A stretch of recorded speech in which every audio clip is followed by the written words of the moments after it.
set for a start. This time, and Polly Lobel reared up and broke at the start. Stormy Morn at the change course, and Mr. Square went out well. And so did Basildine, Minnie's Pride, going up on the outside. Malvina, Shewer, Court and Mighty Miller. The favourite Scotch Notch began well tonight, and Jenna's on the journey. So was Trinity and Great Talent. And a long way back to Stormy Morn and Smoky and Polly Lobel at the rear. Now the field, they go out of the straight for the first time, and Mr. Square, it took over by a length and a half from Malvina, dropped in to get the trail. Three back on the inside is Basildine, out facing the breezes, Shewer Court. Scotch Notch has got beautifully placed, one out and one back, and down to the inside, Minnie's Pride. And there goes Jenna zooming around the outside. They're followed further back then by Trinity, a length and a half to Great Talent. There's 5 lengths away to Polly Lobel, and Stormy Morney's at the rear. Down the back they go, 2,600 out, and Mr. Square about to be attacked by Jenna on the outside and Malvina. Then Shewer Court, 3 back on the inside, Basildine with Scotch Notch on the outer. They're followed then by Minnie's Pride on the outside of those then. As they go across the top, we've got Great Talent and Trinity about 3 lengths away to Stormy Morn, who's some lengths up the pace, and further back to Polly Lobel. Charlie Hunter's got Jenna into the lead by a length and a quarter. Mr. Square had dropped in to get the trail in Malvina. They're followed by Shewer Court. It's still facing the breeze on the outside with Mighty Miller down on the inside. Past the 2,200 metres back they come. They're followed the favourite Scotch Notch is followed by Minnie's Pride. They're followed through on the inside then as they come down by Great Talent, and they're followed further back. They're covered in mud. We have Stormy Morn second last and Polly Lobel at the rear. They're 2,000 metres out and Jenna the leader. Moving up sharply Basildine. Mr. Square round the outside, Shewer Court. On the fence Malvina, followed by Great Talent, Mighty Miller, Trinity, followed by Minnie's Pride. Scotch Notch has got well back in the field with Stormy Morn, and Polly Lobel's at the rear. 1,800 metres out and Jenna about to be attacked by Basildine on the outside, and 2 lengths to Mr. Square. A length to Shewer Court. There's 4 lengths away Malvina. They're followed then by Great Talent. Down on the inside is Trinity. There's 2 back to Mighty Miller. Followed then by Minnie's Pride, followed by Scotch Notch, and 2 lengths away to Stormy Morn. He's standing them up a big start as they go past the 1,600, and Polly Lobel. Into the showgrounds bend goes Basildine, a length and a quarter Jenna. Running third, Mr. Square, followed by Shewer Court, Malvina and Great Talent. Scotch Notch, he went back a place or 2 there, then Trinity. On the inside of those to Minnie's Pride going back, and Tony Perisic, she's asking the old campaigner, Stormy Morn, to go around the outside, and Polly Lobel, it brings up the rear. On they come now to the 1,200 metres mark, and Basildine the leader. From Jenna by Joe, 1 or 2 of them are pretty wide on that bend. They're followed then wider out as they come down the straight, one making ground here rather rapidly, and it's Basildine the leader. Basildine, and on the outside it's Scotch Notch that's gone up on the outside. Basildine from Scotch Notch, and Jenna followed then by Mr. Square. They're followed by Shewer Court, followed by Stormy Morn and Trinity. Down on the inside, Minnie's Pride and Great Talent, Mighty Miller, and they're followed by Polly Lobel, and Malvina dropped away. 900 metres, Basildine out facing the breeze, Scotch Notch in behind them, Jenna 2 lengths away on Mr. Square. They're followed by Shewer Court. Trinity starting to get warm now, further back to Minnie's Pride. Stormy Morn is still well back of the field. Forget about the rest. They're headed by Mighty Miller, and following Polly Lobel and Great Talent dropped away. Down the back goes Basildine. Scotch Notch followed then by Jenna. Moving up on the outside, Trinity, followed then by Mr. Square. They're followed down on the inside by Minnie's Pride. On the outside, Stormy Morn, 500 to go. Now the pressure goes on, and Basildine by a length from Scotch Notch and Jenna, followed by Trinity. On the inside of Mr. Square, Stormy Morn, he's still about 8 lengths off the pace. They're followed then by Shewer Court, who's dropping back, and they come on past the 400. Basildine, the leader from Scotch Notch, in behind them then to Trinity. They're well coated in mud as they turn for home, but Basildine, the leader. Scotch Notch is about 2 lengths away. Down the outside here is one covered in mud. It could be Jenna. In behind them, Trinity, but Jenna's gone to them in a stride. Scotch Notch is coming through the centre. Basildine is on the inside. It's Jenna and Scotch Notch, and Scotch Notch is not to be denied, and that's the one that's going to win it. Scotch Notch, and very close. Jenna or Basildine, further back to Trinity.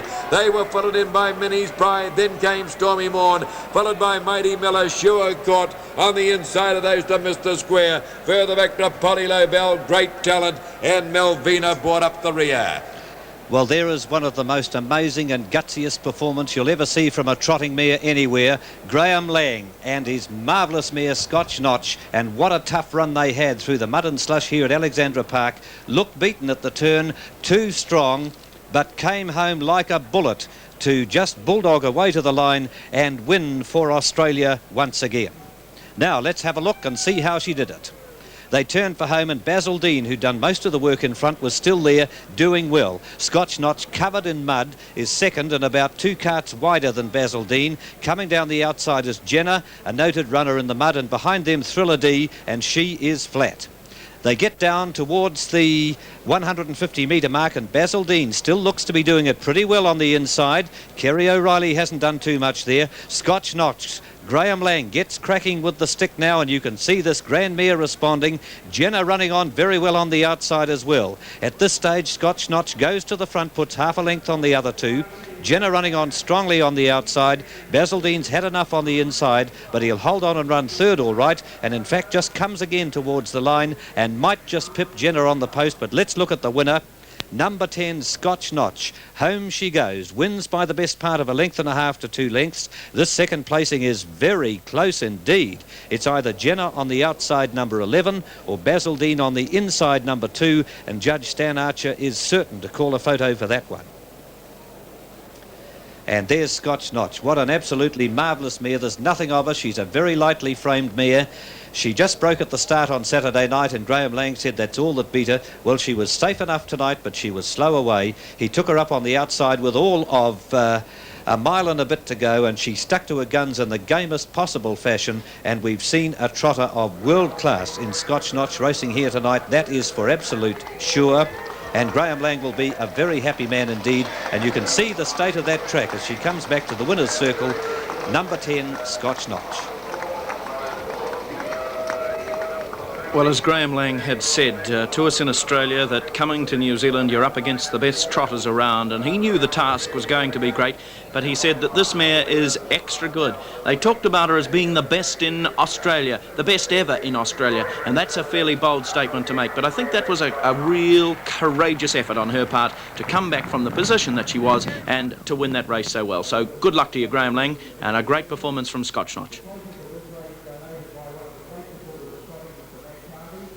And so the situation now, the mare will be decorated with a rug. In fact, she doesn't look too bad after that effort at all, John. There's not as much mud on her as perhaps some of the others, and I think even Graham Lang might have picked up more mud.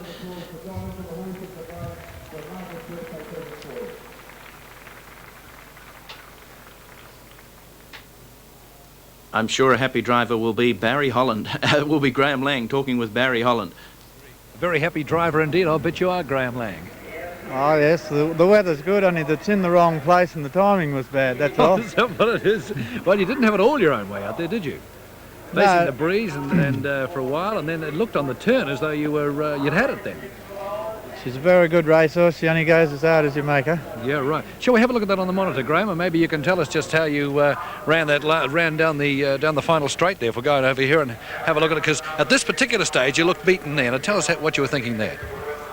Well, she'd got in a good position early, but then they got through along the inside and we got a bit out of position, and I had a look who was there, and I thought, well, we had to get around, and she got around, and sitting outside them isn't a great problem on a wet night, because usually the inside's the worst place, and you can, when you're one out, you don't have to be in the groove where they all are. You can sort of trot on the better growing maybe.